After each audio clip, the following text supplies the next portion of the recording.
శ్రోతలకు స్వాగతం. ఈరోజు వినిపించబోతున్న నవల నేను అబలను కాను. రచన జె స్వర్ణలత గారు. Tick tick tick.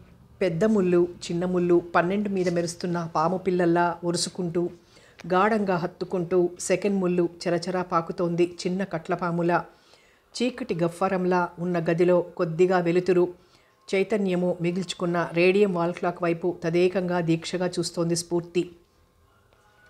అగాధాల్లో ఒక్కసారి ఎలుగెత్తి అరిస్తే అవును అలా అలా నినదిస్తున్నట్లు ఒకే ఒక్క మాట. రింగు రింగుమంటూ గుండె గదిలో రయ్యు రయ్యమంటూ రెక్కలు చాచుకుంటూ తిరుగుతున్న గబ్బిలంలా నానా తిరుగుళ్ళు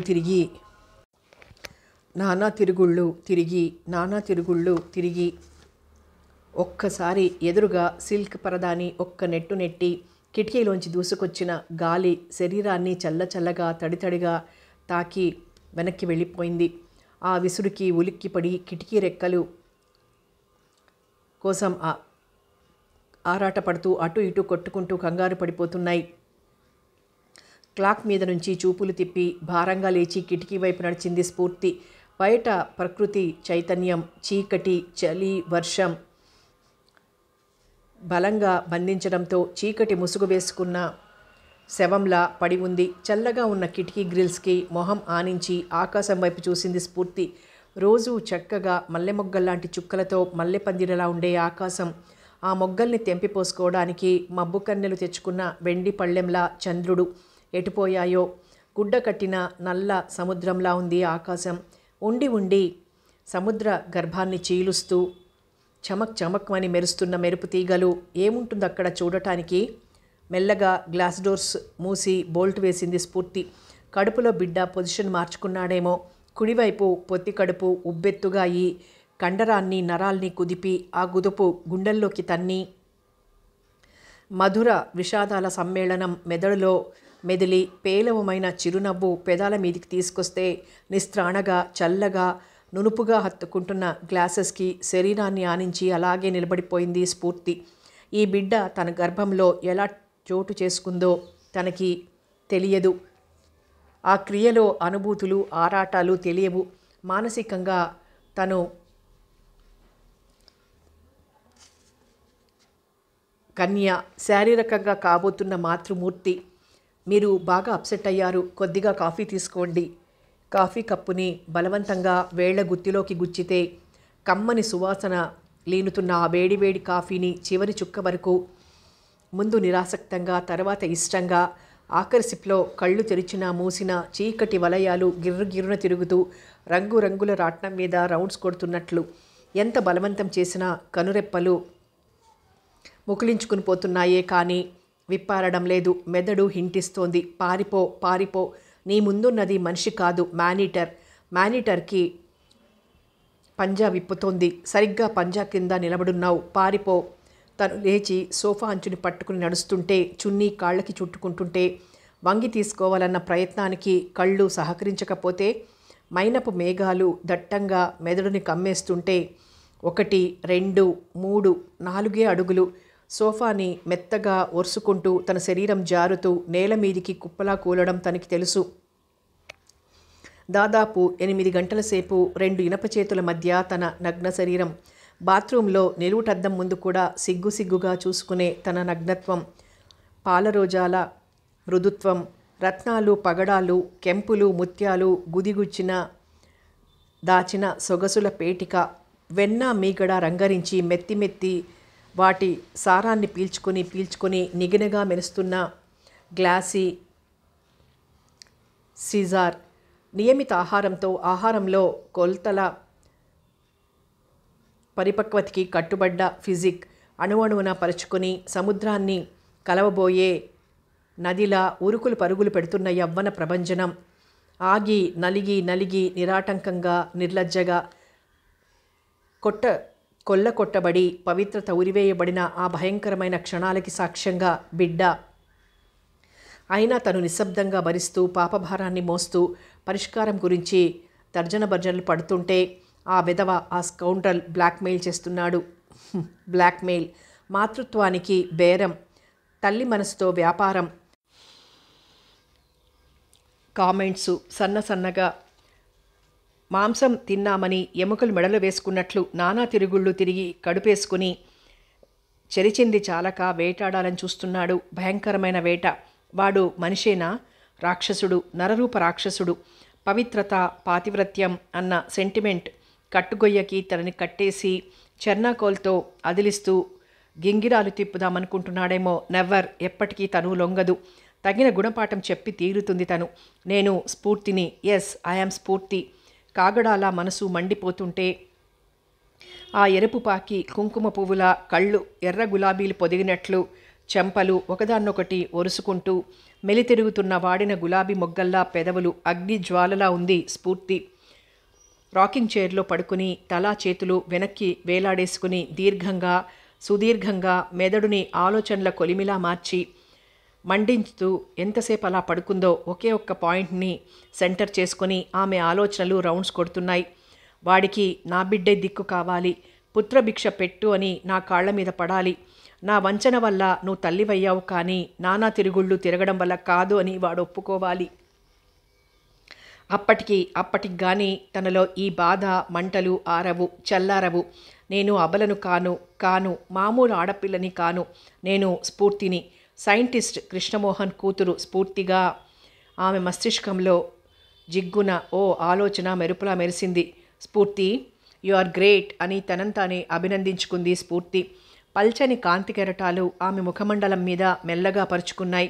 అప్పుడే విచ్చుకున్న పొద్దుతిరుగుడు పువ్వు తాజాదనం, కళ, వైభవం వచ్చి చేరడంతో ఆమె మామూలు స్ఫూర్తిలా మారి యువరాణిలా అంది. టీవీగా హుందాగా ఉంది. లేచి నిలబడింది. రీడింగ్ టేబుల్ మీద స్టాండులో కొవ్వొత్తి వెలిగించి డైరీలో రాయడం మొదలుపెట్టింది. ప్లాన్ గీస్తున్న నిపుణుడైన ఇంజనీర్లా, ల్యాబ్లో కెమికల్స్ మధ్య ఏకాగ్రతగా పనిచేస్తున్న సైంటిస్ట్లా, దీక్షగా పట్టుదలగా ఆమె చేతివేళ్ల మధ్య కలం ఉత్తేజంతో ఉరకలు వేస్తోంది. నేను చెయ్యాల్సిందేమిటి? Simple, very very simple. కాకపోతే కాస్త జాగ్రత్తగా, కన్నింగ్ ఫాక్స్లా ఎత్తుకు పై ఎత్తు వెయ్యాలి. గూండాల్ని ఉపయోగించి వాడి కాలో చెయ్యో విరిచెయ్యను. కనీసం చిటికెన వేలు కూడా తగిలించక్కర్లేదు. పన్నెత్తి ఓ మాట అనను. మానసికంగా కృంగదీయడం అన్న ప్రశ్నే లేదు. ఎందుకంటే వాడికి మనసే లేదు కాబట్టి. నా గర్భంలో అండం పిండంగా ఎంత నిశ్శబ్దంతో మారిందో అంత నిశ్శబ్దంగా వాణ్ణి నిర్వీర్యుణ్ణి చేస్తాను. జీవితం నాశనం చేసింది చాలక వెంటబడి వేటాడుతున్న వాడిని తనూరికే వదలదు. నేను వేచి చూడాల్సిన కాలం దాదాపు 5-6 సంవత్సరాల్లోపు ఓపిక పట్టక తప్పదు. తరువాత భిక్షాందేహి నేనంటే ఏమిటో వాడికి అర్థమవుతుంది. కాదు ఆడదంటే ఏమిటో అర్థమవుతుంది. ఈ దేశంలో ఆడది వంకాయ బెండకాయ కంటే చౌక. ఈ మాయదారి వ్యవస్థలో చక్కగా వండిపెట్టి ఇంటెడు చాకిరి నడుములు వంగేలా చేసి పక్కలోకొచ్చి బిడ్డల్ని కని వంశాన్ని నిలిపి ఇంత మహత్తరమైన పాత్ర వహించే ఆడది దాన్ని డబ్బిచ్చి కొనుక్కోనక్కర్లేదు. అదే ఎదురు డబ్బిస్తుంది. ఎంత లాభం? కట్నం సరిగ్గా తేలేదా? కిరసనాయిలు పోసి చంపవయ్యా, పర్వాలేదు. నువ్వు మగాడివి, నీకు కోపం ఎక్కువ.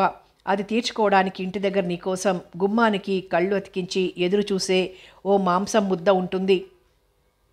తిట్టు, తన్ను, నీకోసం తీరితే చాలు. నీ కోపం తీరితే చాలు. నీ బలహీనత ఎలాంటిదైనా ఆమె ముందు పిచ్చిగా ప్రదర్శించు, భరిస్తుంది. భారత నారి. మరి నీకు తాజా అనుభవాలు కావాలంటే మాటు వేసి ఇంకో దాన్ని కాటు వెయ్యి. నీకు నష్టం లేదుగా. అది సమాజం ఇచ్చే తీర్పు. మానసికంగా ఏడ్పించాలనుందా? 4 రోడ్ల సెంటర్లో కూర్చుని ఆడదాన్ని మాటలతో కన్నీళ్లు పెట్టించొచ్చు. సో ఆడది కూరగాయల కంటే కారు చౌక. నిన్ను చాచిపెట్టి తంతే 2 కాసులు రాలకపోయినా పర్వాలేదు. మగాడివైతే చాలు. 2 చేతులతో భద్రంగా ఆమె మెడలో పసుపు రంగు పలుపుతాడుతో 3 ముళ్ళు వేసి చిటికెడు కుంకుమ, దోసెడు పసుపు పుయ్యి నోట్లు జేబులో వేసుకుని తోలుకుపో. మగవాడా, ఎంత అదృష్టం నీది. నన్ను ఆ కేటగిరీలోకి చేర్చాడేమో ఆ ఈడియట్. కింగ్ కోబ్రా 9 రోజుల పిల్ల చాలు, చిన్న తాకిడికి తారాజువ్వలా లేవడానికి. అలాంటిది కింగ్ కోబ్రా పడగ నీడలో నిలబడి దాంతోనే ఆటలాడుకోవాలనుకోవడం వాడి ఫూలిష్నెస్. మామూలుగా పూతరేకంత సున్నితంగా కనబడే తను దెబ్బతింటే మాత్రం కింగ్ కోబ్రా తాత, షార్క్ అమ్మమ్మ. నేను అబలను కాను. రాయడం ముగించి రిలీఫ్గా తల వెనక్కి వాల్చుకొని చిరునవ్వు చిందులేస్తున్న పెదవుల మీద చూపుడు వేలితో రాసుకుంటున్న స్ఫూర్తి మనఃఫలకం మీద అందమైన దృశ్యం. సర్వాలంకారాలతో మెరిసిపోతూ మహారాణిలా తన పాదాల అంచున వేళ్ల కొసల్ని శిరస్సు తగిలిస్తూ మోకరిల్లిన మగాడు వాడు. ఓహ్! నవ్వు పెదవుల్ని దాటుకుని తెరలుగా ఒక్కసారి చిరుగంటల్ని సుతారాంగా తాకినట్లు. అది ఫలించబోతున్న స్వప్నం. ఓ మగాడి దురహంకారానికి శిక్ష. ఖచ్చితమైన అభిప్రాయాలు, నిశితమైన తెలివితేటలు, పట్టుదల, కార్యదీక్షత, ఆత్మవిశ్వాసం, ధైర్యం, వ్యక్తిత్వం, వెరసి స్ఫూర్తి. గతంలోకి తొంగి చూస్తే న్యూయార్క్ మడ్హట్టన్ ప్రాంతంలో ఓ స్కై స్క్రాపర్ అపార్ట్మెంట్ లివింగ్ రూమ్లో బెడ్ ల్యాంప్ నుంచి నీలి కాంతులు పల్చగా ప్రవహిస్తూ మంచి ఆర్టిస్టిక్ వ్యూనిస్తున్నాయి. గ్లాస్ టాప్ మీద ఉన్న రోజ్వుడ్ టీపాయ్ ముందున్న రాకింగ్ చైర్లో పడుకుని సాలోచనగా అద్దాల్లోంచి బయటికి చూస్తున్నాడతను. గడ్డం మీసాలు బాగా పెరిగి ఓ రకమైన గంభీరతను ఆపాదిస్తున్నాయి. అతను డాక్టర్ మీరా. అతనికెదురుగా సోఫాలో షాంపైన్ ఒక్కో చుక్క అతి నిదానంగా సిప్ చేస్తూ అతని వంకే చూస్తున్నాడు. డాన్. పూర్తి పేరు డొనాల్డ్ మైల్కెండ్. అతను బుల్లి డిటెక్టివ్. నన్ను కేవలం వృత్తిపరంగా ఆలోచించకు. మనిద్దరి మధ్య ఉన్న స్నేహాన్ని గుర్తుంచుకొని నన్ను అర్థం చేసుకో. బుల్షిట్ అనుకున్నాడు మనసులో డాన్. అతనికి అర్థం చేసుకోవడాలు, ఆరాధించడాలు లాంటి సున్నితమైన స్పందనలు ఉండవు. బాగా మెకానికల్. డబ్బు చెప్పిన రేట్ చెల్లిస్తే చాలు పని నీట్గా చేసేసి వెళ్ళిపోయి ఏ చీకటి మూలల్లోనో గబ్బిలంలా వేలాడుతూ గడుపుతాడు. తాగడం, తినడం, అమ్మాయిలతో సరదా చేయడం. అయితే మీర్జాతో ఉన్న స్నేహం. చేతిలో షాంపెయిన్ డ్రింక్ సిప్ చేస్తూ ఎంత బోర్నైనా భరించగలడు. నేను ప్రేమించాను క్యాథరిన్ని. ఆమె అందం నువ్వు ఊహించుకోలేవు. గొప్ప సెక్సీ ఫిగర్. హాలీవుడ్లో ఉంటే మన్రోని, టేలర్ని ఎడం చేతితో అవతలికి తోసేసి రాణిలా వెలిగిపోయి ఉండేది. యూనివర్సిటీలో సగం స్టూడెంట్స్ ఆమె మీద క్రేజ్తో వెర్రెక్కిపోయిండేవాళ్ళు. కళ్ళు నీలి సరస్సులు. కనురెప్పలు కొద్దిగా తాటిస్తే చాలు ఎదుటివాడి ఒంట్లో పిచ్చ వైబ్రేషన్స్ పుడతాయి. ముక్కు చివర భలే చక్కగా కట్టాయి. పెదవులు వంపులు తిరిగి ఆ వంపులని ఏ ఆర్టిస్టు ట్రేస్ చేయలేడు. అంతందమైన విరుపులున్న అమృతం అద్దిన పెదవులని నవ్వితే మెరుపు పువ్వుల దండల పలువరస తాజాగా వెలుగుతూ మొనదేలిన గడ్డం అంచు నుంచి కంటపు మెలిక గుండెల్లోకి అంతందమైన వక్షం. యూనివర్సిటీ టీ గార్డెన్లో ఓ మునిమాపు వేళ సిమెంట్ బెంచ్ మీద కూర్చుని చాలా కబుర్లు చెప్పుకున్న తర్వాత నేను గొప్ప సాహసంతో ఆమె కుడిభుజం మీద చెయ్యి వేసి మెల్లగా నా వైపు తిప్పుకుని బటన్స్ ఒక్కొక్కటి విప్పి కళ్ళు జిగేల్మన్నాయి. గులాబీ రంగు పాలరాయితో అతి జాగ్రత్తగా మలిచినట్లు చూపుడు వెలితో మెల్లిగా రాస్తుంటే ఆ నునుపుదనానికి పొంకానికి ఒళ్ళు జలధరించింది. నేనంత దగ్గరగా వెళ్ళినా ఆ పిల్ల అభ్యంతరం చెప్పలేదంటే తల వంచి కిస్ చెయ్యబోతుంటే ఎవరో వచ్చిన అలికిడికి ఇప్పుడంత ఫాస్ట్ లైఫ్ కాదులే, నేనా పని విరమించుకోవాల్సి వచ్చింది. ఆ రాత్రంతా ఆమె మీద లస్ట్తో నా మనసు దహించుకుపోయింది. అంత దగ్గరగా వచ్చిన క్యాథరిన్ కృష్ణమోహన్ పరిచయంతో పూర్తిగా మారిపోయింది. ఏదో స్టూడెంట్ల గొడవలో మధ్యవర్తిత్వం చేసి పెద్ద హీరో అయిపోయాడు కృష్ణమోహన్. దానికి తోడు గోల్డ్ మెడలిస్ట్. తగిన డ్రెస్ వేస్తే అలెగ్జాండర్లా ఉంటానని అలెగ్ అని షార్ట్ నేమ్ కూడా తగిలించింది క్యాథరిన్. ఆడపిల్లల్ని ఎలా ఆకట్టుకోవాలో, చుట్టూ ఎలా తిప్పుకోవాలో వాడికి తెలిసినంతగా మరెవరికీ తెలియదు. దేనికి చలించదు. మొహం రాతి చెక్కడంలా ఫీలింగ్ లెస్. వాడంటే క్యాథరిన్ పడి చచ్చిపోయేది. రూముకు కూడా వెళ్ళేది. నాకెన్ని నిద్రలేని రాత్రులో వాళ్ళిద్దరూ కలలో గుర్తుకొచ్చినా చటుక్కున లేచి కూర్చునేవాణ్ణి. రక్తం సలసల మరిగిపోయేది. ఆ బాధ తలుచుకోవడానికి విపరీతంగా తాగేవాణ్ణి. ప్రతి చిన్న విషయానికి కృష్ణమోహన్తో కయ్యానికి దిగేవాణ్ణి. వాడినెలా అయినా ఓడించాలని ప్రయత్నించేవాణ్ణి. అయితే క్యాథరిన్ ఏ కారణాల వల్లో మరో కుర్రాడితో తిరగడం మొదలెట్టింది. అయినా క్యాంటీన్లో, రోడ్ల మీద చేతిలో చెయ్యి వేసుకుని చాలా ఫ్రెండ్లీగా కనిపించేవారిద్దరు. నా బాధ కొంత శాంతించగా కృష్ణమోహన్ అంటే అంతరాంతరాలలో ద్వేషం మిగిలిపోయింది. ఏ రోజైనా వాడి మీద విజయం సాధించాలని వాడు తీసుకున్న సబ్జెక్ట్ తీసుకుని వర్క్కే డెడికేట్ అయ్యాను. సెమినార్లకి క్యాథరిన్, కృష్ణమోహన్ చెట్టా పట్టాలేసుకొని తయారవుతారు. క్యాథరిన్కి వర్క్ ప్రజెంట్ చేయడం కంటే వాడిని ప్రెజెంట్ చేయాలనే అసలు ఉద్దేశం. నేను ఒప్పుకుంటాను, కృష్ణమోహన్ జీనియస్ అని. వాడికి సబ్జెక్ట్ మీద విపరీతమైన కమాండ్ ఉంది. నేను పేపర్ ప్రజెంట్ చేస్తే చెరిగి వదిలిపెడతాడు. 1,00,000 ప్రశ్నలు, సందేహాలు తీర్చడానికి ఫ్రాంక్గా చెప్తున్నాను. నా స్టామినా చాలదు. ప్రతిసారి ఓటమి, అది క్యాథరిన్ ముందు. మెరుస్తున్న కళ్ళతో కృష్ణమోహన్ వైపు వెలుగులు విరజిమ్ముతూ చూస్తూ ఉంటుంది. ఇప్పటికీ క్యాథరిన్లో బ్యూటీ చావలేదు, వన్నె తరగలేదు. కృష్ణమోహన్ ఆమెని పెళ్లాడకపోవడానికి కారణం చాలా సింపుల్. ఇండియన్ గర్ల్స్కున్న విధేయత, సౌశీల్యం బహుశా క్యాథరిన్లో కనబడమేమో. ఇప్పటికీ క్యాథరిన్ ఒక్కసారి నాకు లభిస్తే చాలన్న క్రేజ్. కానీ నన్ను అస్సలు పట్టించుకోదామే. కృష్ణమోహన్ని మామూలుగా వంచడానికి కుదరదని అర్థమవడానికి ఇన్ని రోజులు పట్టింది నాకు. 2 నెలల్లో న్యూయార్క్లో జరగబోయే సింపోజియంకి కృష్ణమోహన్ వస్తున్నాడు. ఊరికే కాదు, జెనెటిక్ ఇంజనీరింగ్లో పెద్ద అచీవ్మెంట్ని సాధిస్తూ. ఈ గాలివార్త నిజమైతే వాడు సైంటిఫిక్ వరల్డ్లో వెలిగిపోతాడు. అతని కెరీర్కి ఇక తిరుగుండదు. నేను సాధించలేనిది, పొందలేనిది వాడి పరమవుతుంటే ఆ బాధని అర్థం చేసుకో డాన్. అందుకే కృష్ణమోహన్ని ఎలా అయినా దెబ్బతీయాలని నిశ్చయించుకున్నాను.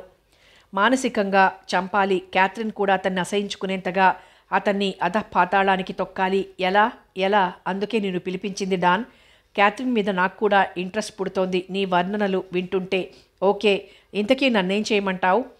మీర్జా లేచి క్యాబినెట్లోంచి షాంపెయిన్ బాటిల్ తీసి డాన్ గ్యాలెట్లో నింపాడు. తను కూడా కొద్దిగా పోసుకొని అద్దాల అవతల వెలిగిపోతున్న నగర శోభను చూస్తూ మెల్లిగా అన్నాడు, అది నీకే వదిలేస్తున్నాను డాన్. కృష్ణమోహన్ అవమానాన్ని భరించలేక సూసైడ్ చేసుకుంటే కానీ నాలో బాధ తీరదు. చెప్పు, ఎంత కావాలి? నేను డబ్బు మనిషినే కావచ్చు, కానీ మీర్జా అతని గురించి పూర్తి వివరాలు లేందే ఏం చేయగలను? ఏ చీకటి మాటనో వెనక నుంచి కత్తితో పడవడం సులువు, కానీ ఇది మేధస్సుతో సాధించాల్సింది. సరే, ఎలా అన్నది తర్వాత చర్చిద్దాం. నేను ఇండియాలో ఉన్న నాకు తెలిసిన ఏజెంట్ ద్వారా సమాచారం అంతా రాబడతాను. ముఖ్యంగా అతని దినచర్య పూర్తిగా తెలుసుకొని ఓ ప్రణాళిక తయారు చేస్తాను. మనం తరువాత కలుద్దాం. పోనీ నైస్గా మర్డర్? నోనో. తీగలాగితే డొంక కదిలినట్లు అనవసరంగా గొడవ. ఓ కత్తిపోటుతో చంపడంలో థ్రిల్ ఉండదు డాన్. మానసికంగా చిత్రవద చేయడంలో ఉన్న ఆనందం ఫెంటాస్టిక్. వ్యాలెట్లోంచి డాలర్ల కట్టను తీసి డాన్ చేతిలో పెట్టాడు Mirza. Okay, good night. Apartment తలుపులు తెరుచుకొని లిఫ్ట్ వైపు నడుస్తున్న జాన్ మనసులో ఫారిన్ నుంచి వచ్చిన తొడల గుర్రం మిస్ లోలిడా బెల్లీ డ్యాన్స్ గురించి పిచ్చి పిచ్చిగా ఆలోచనలు సుళ్ళు తిరుగుతున్నాయి. అలాంటి వాడి చేతిలో కృష్ణమోహన్ లైఫ్కి మ్యాప్ గీయడానికి మీర్జా సంసిద్ధుడయ్యాడంటే పౌర్ణమి పండు వెన్నెలే చెప్పలేని అనుభూతినిస్తుంది. అలాంటి వెన్నెట్లో సముద్ర సామీప్యత మరింత ఉద్వేగపూరితం.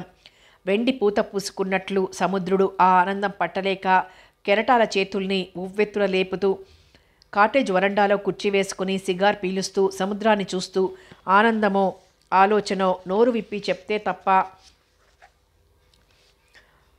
ఆయన భావాల్ని కనుక్కోవడం కష్టం. మనసులో ఏ భావానికి ఆయన ముఖం ఇండెక్స్ కాదు.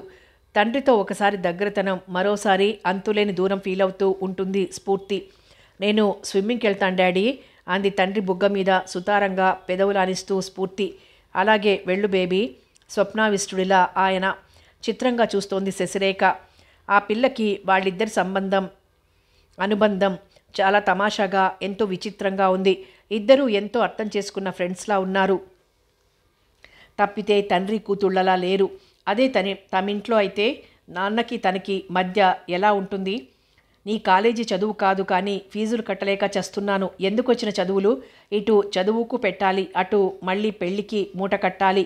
గజ్జల గుర్రంలా అలా కంచెం ముందు నుంచి లేచిపోకపోతే కడిగి బోలించకూడదు. వస్తున్న ఏళ్ళు ఇంట్లో చిన్నపిల్లలకి 2 అక్షరం ముక్కలు చెప్పుకోవాలన్న ధ్యాస, బాధ్యత ఏడ్చి చస్తేనా? మధ్యతరగతి కుటుంబాల్లో బాధ్యతల బరువు, ఆర్థిక అవసరాలు, డబ్బుకు కరువు మధ్య సున్నితమైన బంధాలు చచ్చిపోతాయేమో. మనుషులు మెకానికల్గా రఫ్గా తయారవుతారు.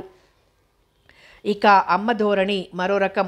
నీ వెనకే ఎవడో తలమాసిన వెధవ వస్తున్నాడట, ఇంటి దగ్గర దించిన తల కాలేజీలో ఎత్తాలి తప్పితే వెధవేషాలు వేసావంటే మాత్రం నాన్నగారు డొక్క చీరేస్తారు. ఆనకని ఇష్టం. ఎంత కొళాయి నీళ్ళకి వెళ్ళొస్తే మాత్రం కుచ్చిళ్ళు అలా పైకంటా చెక్కేసుకుని హవ్వా ఏం పనిలే అవి.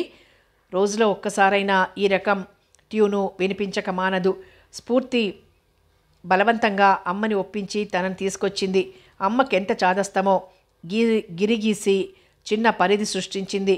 అందులోనే తను గుడుగుడు గుంచెం ఆడాలి తప్పితే బయటికి రావడం పెద్ద నేరం.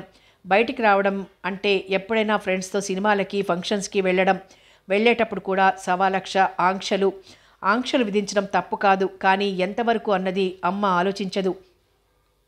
తప్పు సరిహద్దులోకి వెళ్ళనంత వరకు పర్వాలేదు, కానీ వ్యక్తిత్వం, మనోనిబ్బరం, ఆత్మవిశ్వాసం అనేది తిరగలి రాళ్ల మధ్య శనగ్గింజలా తనలో పిండి పిండి అయిపోతున్నాయో తప్ప గట్టిగా నిలబట్టం లేదు. వెన్నెముకని నిటారుగా నిలబెట్టడం కాదు అమ్మ చేస్తున్నది, వెన్నెముకే లేకుండా చేస్తోంది. వెన్నెలకు సముద్రానికి ఎంత మంచి లంకే. ధవళ వస్త్రాలు ధరించినట్లు, గాలికి అవి ముడతలు పడుతున్నట్లు కెరటాలు, ఇంకా తెల్లగా. ఇలాంటి అందాలన్నీ చూడటానికి తన స్త్రీతత్వం అడ్డు.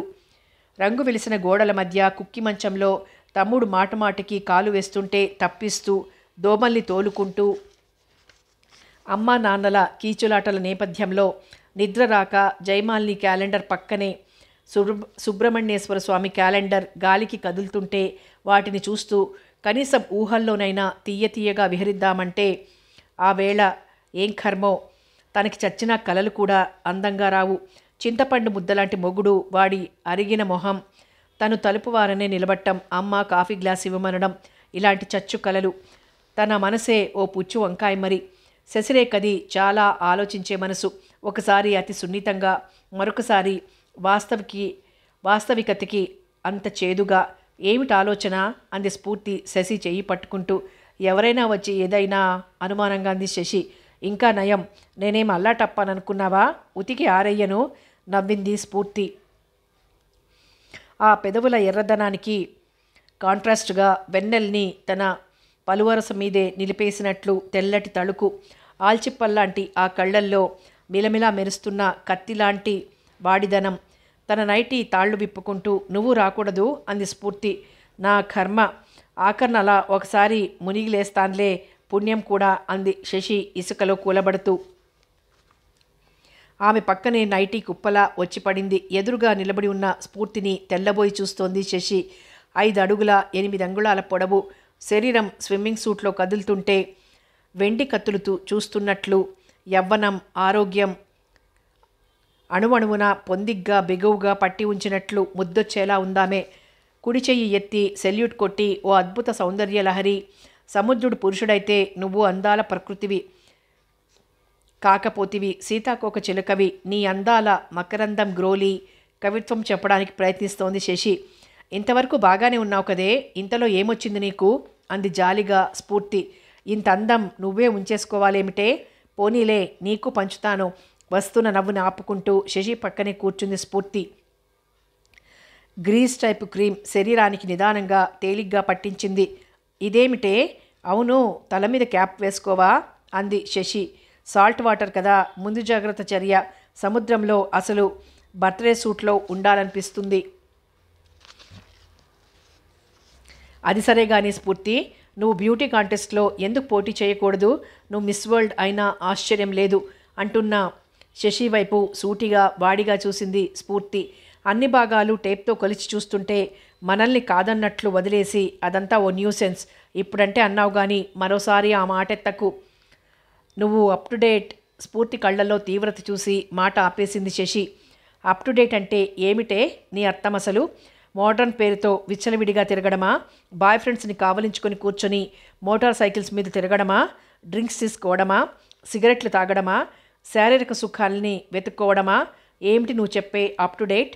కాకపోతే మోడర్న్ డ్రెస్సులు వేసుకోవడం వల్ల అలా అనుకుంటున్నావా? నేను చూపేది సెక్స్ అప్పీల్ లేకుండా జస్ట్ కన్వీనియన్స్. ఇంకో విషయం, చీర బొడ్డు కిందికి కట్టి లోనెక్ జాకెట్ వేసి దాని మీద పల్చటి పైట కప్పుకొని తిరిగితే వచ్చే సెక్స్ అప్పీల్ ప్యాంట్లు షర్టుల్లో కనిపించకుండా చేసుకోవచ్చు. లాంగ్ షర్టు వాడతానందుకే. పంజాబీ డ్రెస్ ఇంకా బెటర్. నన్ను ఫంక్షన్స్లో చూడు, పట్టుచీర నిండుగా కట్టుకొని వడ్డాణం కూడా పెట్టుకుంటాను. కొత్త పాతల మేలు కలయికను, మంచి జీవితాన్ని మోడిఫై చేసుకోవడం మోడ్రన్, అదే నేను ఇష్టపడేది. ఓ డాక్టర్ అంటుంది, చాలా బ్రిలియంట్. ఫారిన్ ఛాన్స్ వస్తుంది పై చదువుల కోసం. భర్త రోగిష్టి మంచంలో పడుండి వీల్లేదంటే ఆవిడేం చెయ్యాలి? నువ్వు చెప్పే సమాధానం నాకు తెలుసు. పాదసేవ చెయ్యాలి. భర్తను మంచి పర్యవేక్షణలో ఉంచి ఆవిడ అవకాశాన్ని సద్వినియోగం చేసుకోవాలని నేనంటాను. అదే నీకు నాకు తేడా. భర్త వదిలేస్తే ఎలా? అలాంటి భర్తకి గౌరవం ఇవ్వడం అనవసరం. తన జీవితాన్ని జాబ్ సాటిస్ఫాక్షన్కి అంకితం చెయ్యాలి. తన కాళ్ల మీద తను నిలబడాలి. మంచి టైం వేస్ట్ అవుతుంది. నేను వెళ్తాను. సముద్రం నీళ్లలో పెద్ద గ్లోవెళ్ళి చేరినట్లు స్ఫూర్తి నీళ్లల్లో మాయమైంది. చుట్టూరా చూసింది శశి. నిర్జీవంగా ఉంది. గుండె జల్లుమంది. భయాన్ని అణుచుకోవడానికి స్ఫూర్తిని గురించి ఆలోచించడం మొదలుపెట్టింది. తను చిన్నప్పటి నుంచి అంతే. తనతో స్నేహం నిజంగా అదృష్టం నాకు. నిర్దిష్టమైన అభిప్రాయాలు, రాజీ అన్నది ఆ పిల్ల డిక్షనరీలోనే లేదు. వాళ్ళమ్మని గురించి స్ఫూర్తి ఎంత ఆలోచిస్తుందో. పిటి ఏమిటంటే ఆవిడ బ్రతికుందో లేదో, అసలు ఎలా ఉంటుందో కూడా స్ఫూర్తికి తెలియదట. అడిగితే తెగిన గాలిపటం ఏ చెట్టు కొమ్మకి చిక్కుకుందో అని వేదాంతం మాట్లాడతారట వాళ్ళ డాడీ. అలగడం, సాధించడం అన్నది స్ఫూర్తి స్వభావంలోనే లేదు. భుజం మీద కదలిక. చటుక్కున తలెత్తి చూసింది శశి. ఇద్దరు కుర్రాళ్ళు. నల్లగా ఉన్నాడొకడు. భుజం చుట్టూ ఎర్రటి మఫ్లర్ చుట్టుకొని మిడిగుడ్లని మిటకరిస్తూ కొండ చిలువలా ఇంకొకడు. మఫ్లర్ కుర్రాడు శశి భుజాన్ని సుతారంగా తాకుతున్నాడు. మేట్ నీళ్లల్లో ఉన్నాడా? కొండ చిలువ గొంతులో నేలని బరికినట్లు గరగర. శశి బిగుసుకుపోయింది. స్ఫూర్తి అంది పెద్దగా అరుస్తూ. నీళ్లలోంచి తలపైకెత్తి చూసి గబగబా ఒడ్డుకొచ్చింది స్ఫూర్తి.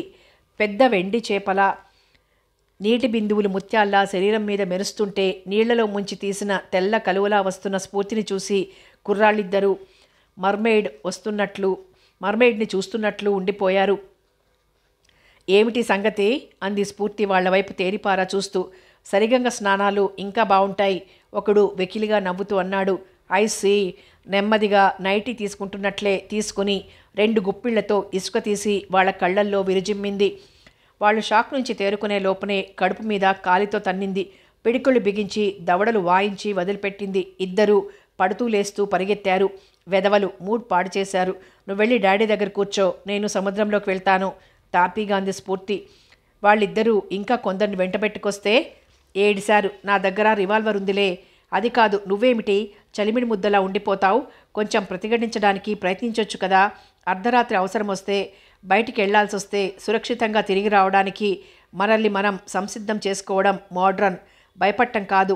అర్ధరాత్రి వరకు ఎందుకు?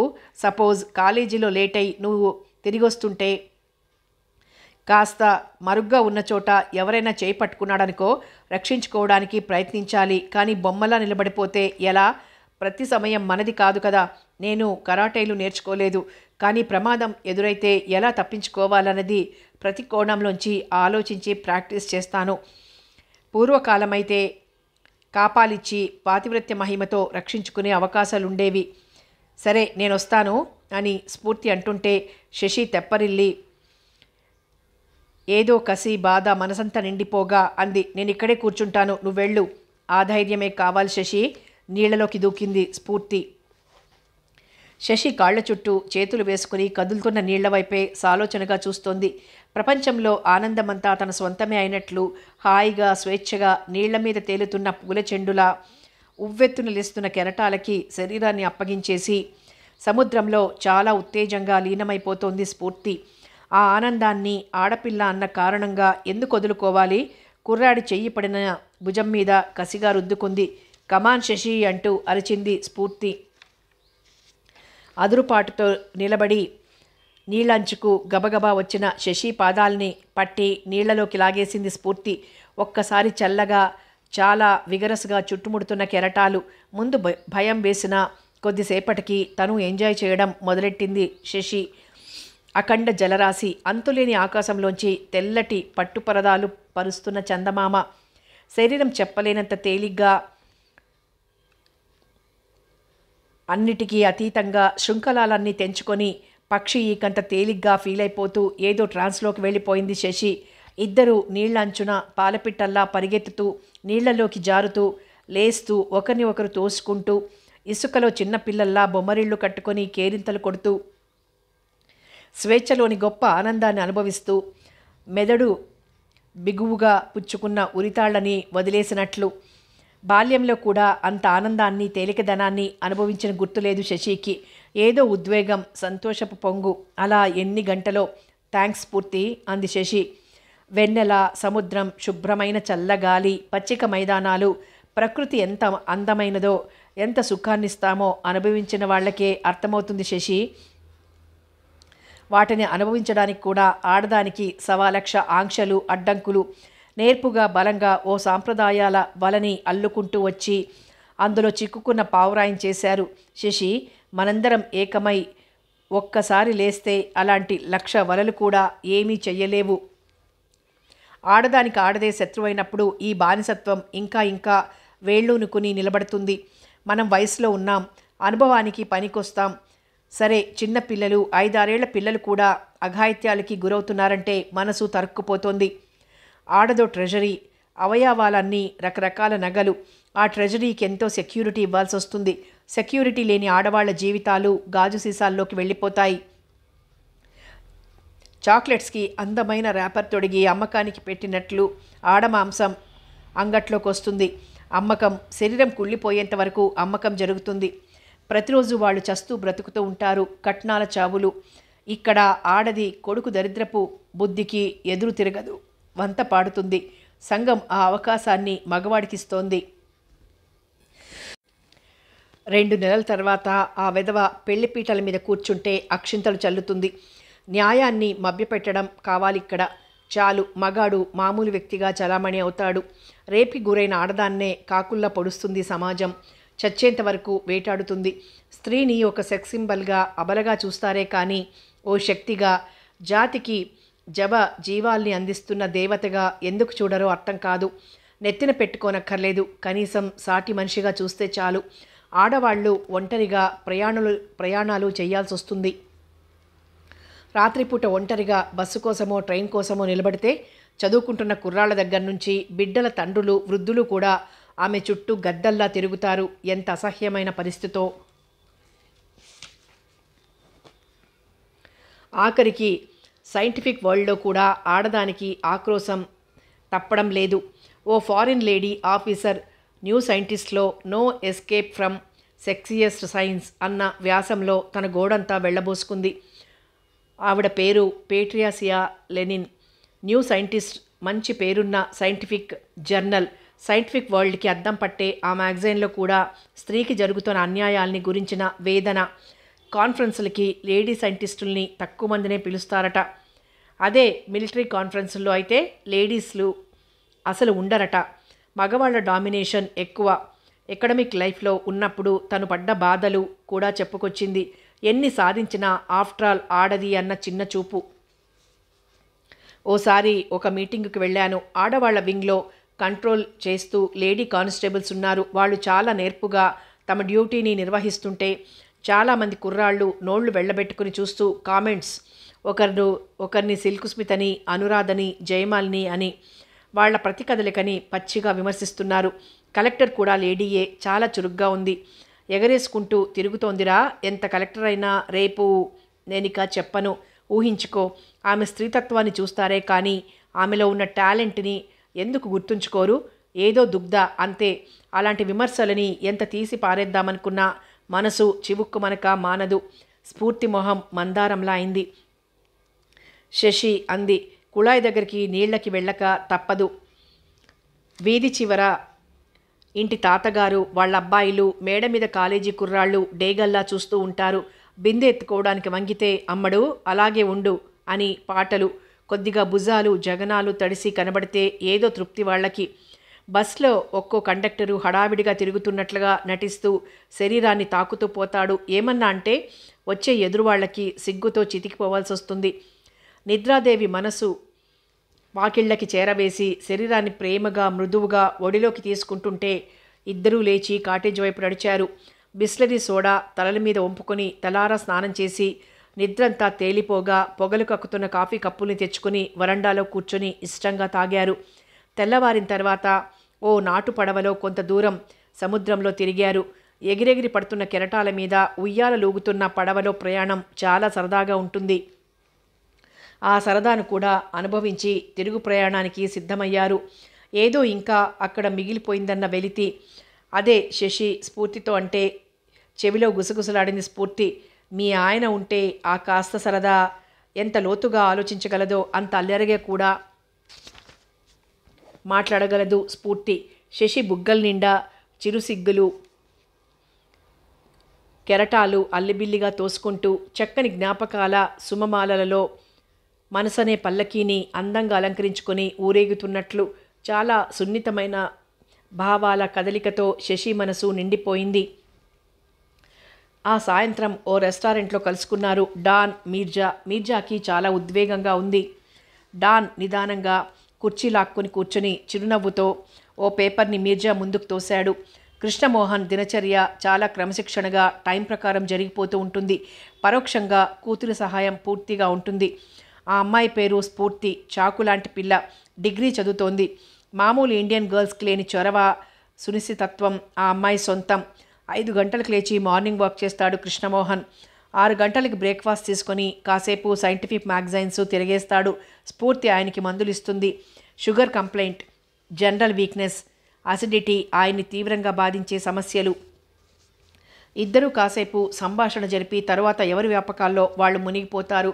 కృష్ణమోహన్కి ఇంట్లో కూడా చిన్న ల్యాబ్ ఉంది.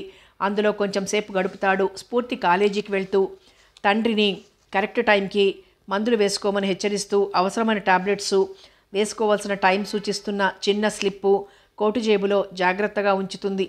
10:30కి బికాసిల్ టాబ్లెట్లు వేసుకుంటాడు. మరో అరగంట ఆగి మరో టాబ్లెట్లు అసిడిటీకి. ఎవరితోనూ పెద్ద పరిచయాలు లేవు కృష్ణమోహన్కి. వెళ్తూనే కాసేపు ఆఫీస్ వర్క్ చూసుకుని ల్యాబ్కి వెళ్ళిపోతాడు. ల్యాబ్లో అడుగు పెడితే ఆయనకి ప్రపంచంతో పూర్తి సంబంధాలు తెగిపోయినట్లే. లంచ్ అవర్లో సర్వెంట్ క్యారియర్ తెచ్చి 1కి 4 సార్లు పిలిస్తే లంచ్ తీసుకుంటాడు. మళ్ళీ ఒక టాబ్లెట్. ఆయనకి ఎప్పుడు బుద్ధి పుడితే అప్పుడు ఇంటికెళ్తాడు. 7:30, 8, 10:30 దాటితే మాత్రం స్ఫూర్తి ఫోన్ చేసి ఆయన ఇంటికి బయలుదేరే వరకు ఊరుకోదు. రాత్రి భోజనం తర్వాత రేషనాన్ టాబ్లెట్, ఓ గ్లాస్ పాలు తనే స్వయంగా ఇస్తుంది స్ఫూర్తి. 12 వరకు కృష్ణమోహన్ రూమ్లో లైట్ వెలుగుతూనే ఉంటుంది. ఆయన నిద్రకు ఉపక్రమించబోయే ముందు మాత్రం కూతురు గదిలోకి వెళ్ళి 2 క్షణాలు నిలబడి వచ్చేస్తాడు. చాలా అరుదుగా ఆ కార్యక్రమం సాయంత్రం వేళల్లో మారుతుంది. ఏవైనా ఫంక్షన్స్ ఉంటే ఎక్కువగా ఆయన తరపున స్ఫూర్తి అటెండ్ అవుతుంది. వీలుంటే తండ్రి వెంట సెమినార్స్కి వెళ్తూ ఉంటుంది కూడా. 2 సార్లు మొదటి నుంచి చివరి వరకు చదివేసి నిరాశగా పేపర్ తిరిగివ్వబోతూ స్ఫూర్తి టాబ్లెట్స్ అన్న చోట టిక్ చేయబడటం చూసి ఆగిపోయి సందేహంగా తలెత్తి చూశాడు మీర్జా. అతని కనుపాపలకి కదలికల్ని నిశితంగా గమనిస్తున్న డాన్ చిన్న చిరునవ్వుతో అన్నాడు, అక్కడే నా ప్లాంట్ చేయబడింది మీర్జా. ఊహించుకోగలవా? నేను అందుకోలేకపోతున్నాను డాన్ విస్కీ ఓ గుటక మింగి వేళ్ల కొసలతో పెదవుల్ని తుడుచుకుంటూ లో గొంతుకతో చెప్పడం ప్రారంభించాడు. అతను చెప్తున్నది అర్థమవుతున్న కొలది కళ్లల్లో వికృతమైన గ్లో, పెదవుల మీద అసహ్యమైన వంపు. ప్రాబ్లం ఏమిటంటే స్ఫూర్తి తండ్రితో రానువచ్చు, రాకపోవచ్చు. స్ఫూర్తి రాకపోతే ప్లాన్ గ్రాండ్ సక్సెస్. కృష్ణమోహన్ మామూలు విషయాల గురించి ఒక్క క్షణం కూడా వృధా చెయ్యడు. స్ఫూర్తి మాత్రం తండ్రి ఆరోగ్యం గురించి మంచి శ్రద్ధ తీసుకుంటుంది. చాలా షార్ప్. స్ఫూర్తి అంత తెలివైందా? రిపోర్టు అదే చెబుతోంది. ఎంత జాగ్రత్తగా ప్లాన్ చేసినా ఎక్కడో చిన్న పొరపాటు దొరుకుతుంది. అది ఆ అమ్మాయి ట్రేస్ చేస్తుందని నా అనుమానం. కేవలం అనుమానం. ఆ అమ్మాయిని రాకుండా ఏ యాక్సిడెంట్గా గురి చేసినా కృష్ణమోహన్ ఆగిపోతాడు. కానీ పేపర్ సింపోజియంకి వెళ్ళిపోతుంది. సో మన ప్లాన్ని అమలు చేయడమే మిగిలింది. అనుమానం ఉంది కదా? నువ్వు అనుకున్న విధంగా జరిగితే కృష్ణమోహన్ అసలే పెద్ద మనిషి, మెడకాయ కోసేసుకుంటాడు. బ్రతికుంటే నవ్వుల పాలే కదా. మీర్జా కళ్ళల్లో రాక్షసానందం. మౌనంగా లిక్కర్ తాగుతున్న డాన్ అవునన్నట్లుగా తల కదిలించాడు. తన మీద భయంకరమైన కుట్ర జరుగుతుందని తెలియని కృష్ణమోహన్ ల్యాబొరేటరీలో కెమికల్స్ మధ్య తపస్సు చేస్తున్నాడు. మేధస్సుని మదించి అమృత భాండాన్ని వెలికితీసినట్లు పరిశోధనా ఫలితాన్ని పొంది డేటాతో వివరణలతో పేపర్ తయారు చేసి మిగిలిన శాస్త్రజ్ఞుల ముందు పెట్టి గుర్తింపు పొందడం కంటే సైంటిస్ట్ కోరుకునేది ఏముంది? కానీ కొందరు అతి నిశ్శబ్దంగా కరుగుతున్న మైనపు వత్తిలా ఎలాంటి గుర్తింపు లేకుండా పరిశోధనశాలలో సంవత్సరాల తరబడి ప్రయోగాల్లో మునిగి తేలుతూ ఉంటారు. నిరంతరమైన కృషి ఆలోచనల మధ్య ఏ క్షణంలోనో స్పార్క్లా వెలిగిన ఒకానొక ఆలోచనతో సమస్యని పరిష్కరించగలుగుతారు కొందరు. వాళ్ల పేరు సువర్ణాక్షరాలతో హిస్టరీలో నిలిచిపోతుంది. జెనెటిక్ ఇంజనీరింగ్లో క్లిష్టమైన సమస్యని పరిష్కరించి కొత్త మలుపు తిప్పబోతున్న కృష్ణమోహన్ని నిలువునా నాశనం చేయడానికి ఓ ప్లాన్ రూపుదిద్దుకుంది. కథ కొనసాగుతుంది.